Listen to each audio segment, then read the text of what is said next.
বাংলাদেশে সনাতন ধর্মাবলম্বীরা নিরাপদ নয়, এমন প্রোপাগান্ডা ছড়াচ্ছে ভারতের বেশ কিছু গণমাধ্যম। শেখ হাসিনার পতনের পর থেকে একের পর এক মিথ্যা ও গুজবে ভরা সংবাদ প্রকাশ করে আসছে এসব গণমাধ্যম।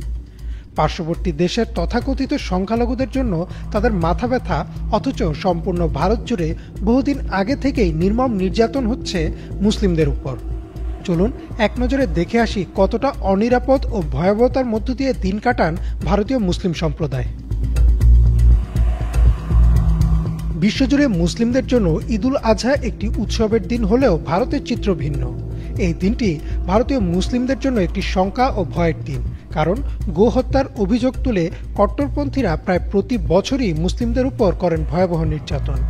2024 সালের 25শে জুন ভারতের মুসলিমদের নিয়ে আল জাজিরায় প্রকাশিত একটি প্রতিবেদনের শিরোনাম দেয়া হয় ঈদ মানেই শোক।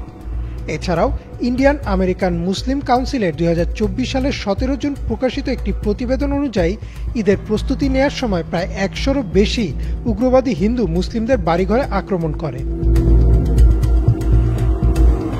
তবে সবচেয়ে অবাক করা বিষয় হচ্ছে, মুসলিমরা গরু মাংস খেলে বা ঈদে গরু কোরবানি দেওয়ার চেষ্টা করলে তারা আক্রমণ করে, অথচ বিশ্বের শীর্ষ গরু মাংস রপ্তানিকারক দেশের তালিকায় ভারতের অবস্থান দ্বিতীয়।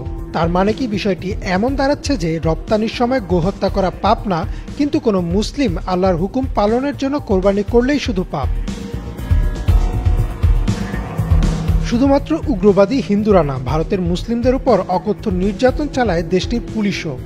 2020 সালে দ্য গার্ডিয়ানে প্রকাশিত একটি প্রতিবেদনে উঠে আসে কিভাবে 1.5 শতাধিক মুসলিমকে থানায় আটকে রেখে নির্যাতন করে উত্তরপ্রদেশের পুলিশ, যাদের মধ্যে ছিল প্রায় 15 জন এতিম শিশু কিশোরও।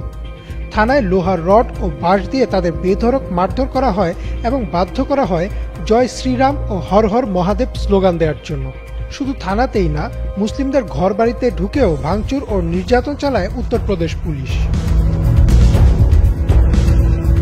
বিশ্বখ্যাত টাইম ম্যাগাজিনের নিউজ পোর্টালে 2023 সালের 6 অক্টোবর প্রকাশিত একটি প্রতিবেদনে বলা হয়, ভারতের একটি স্কুলে 7 বছর বয়সী এক ছাত্রকে তার সহপাঠীদের দিয়ে চড় মারানো হয় কারণ সে ছিল মুসলিম। প্রতিবেদনটিতে আরও বলা হয়, একসময় অসাম্প্রদায়িক দেশ হিসেবে পরিচিতি থাকলেও নরেন্দ্র মোদীর বিজেপি ক্ষমতায় আসলে তারা হিন্দুত্ববাদ প্রতিষ্ঠায় নেমে পড়ে আর একের পর এক মুসলিমদের উপর নির্যাতন শুরু করে। এছাড়াও একই প্রতিবেদনে উঠে আসে কিভাবে পাঠ্য বইয়ের ইতিহাস থেকে ভারতীয় উপমহাদেশে মুসলিমদের অবদানের কথা মুছে ফেলে শুধুমাত্র হিন্দুদের অবদানের কথা তুলে ধরা হয়। হিন্দু অধ্যুষিত এলাকায় ব্যবসা করতে দেওয়া হয় না মুসলিমদের। 2024 সালের 16 সেপ্টেম্বর আল জাজিরায় প্রকাশিত একটি ভিডিও প্রতিবেদনে দেখা যায় কিভাবে ভারতের বিভিন্ন অঞ্চলে জয় শ্রীরাম স্লোগানের তালে তালে বুলডোজার দিয়ে গুঁড়িয়ে দেওয়া হচ্ছে মুসলিমদের দোকান। এছাড়াও 2022 সালের 7 অক্টোবর হিউম্যান রাইটস ওয়াচের একটি প্রতিবেদনেও উঠে আসে একই বিষয়। এছাড়াও একের পর এক মসজিদগুলোকে ভেঙে সে জায়গায় মন্দির নির্মাণের প্রকল্প হাতে নিয়েছে ভারতীয় প্রশাসন। ভারতের একটি প্রাচীন ও ঐতিহ্যবাহী মসজিদ ছিল বাবরি মসজিদ, সেই মসজিদ ভেঙে দিয়ে নির্মাণ করা হয় রাম মন্দির। এছাড়াও জ্ঞানবাপী মসজিদ, শাহী ঈদগাহ, আলমগীর মসজিদ, আতালা মসজিদ সহ আরও বহু মসজিদই রয়েছে এই তালিকায়। সম্প্রতি দাবি করা হচ্ছে ভারতের বিখ্যাত আজমির শরীফও নির্মিত হয়েছে শিব মন্দিরের জায়গায়। একের পর এক বাংলাদেশের সনাতন ধর্মাবলম্বীদের নিয়ে মিথ্যা, বানোয়াট ও গুজব ছড়িয়ে আসছে ভারতের গণমাধ্যমগুলো, কিন্তু নিজেদের দেশের সীমান্তের ভেতরই অনিরাপদ মুসলিম সংখ্যালঘুরা, অথচ এ নিয়ে কোনো উচ্চবাচ্য নেই সেসব গণমাধ্যমের।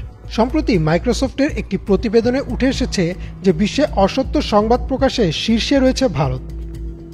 ইমরান মাহমুদ, বাংলা ভিশন।